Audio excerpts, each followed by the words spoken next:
Iya.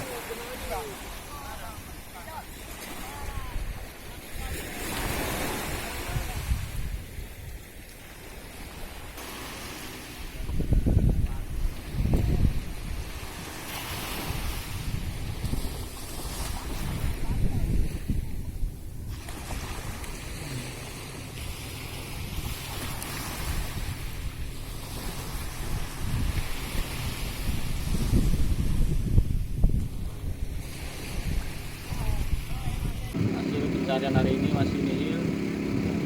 Kita sudah melakukan pencarian jauh 3 mil ke arah timur dan 1 mil ke arah utara. Untuk cuaca cerah, tinggi gelombang normal.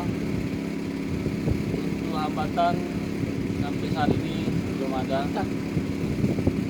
Namun korban belum kita temukan. Kita akan tetap berusaha untuk melakukan pencarian. Demikian bagi laporan hari ini.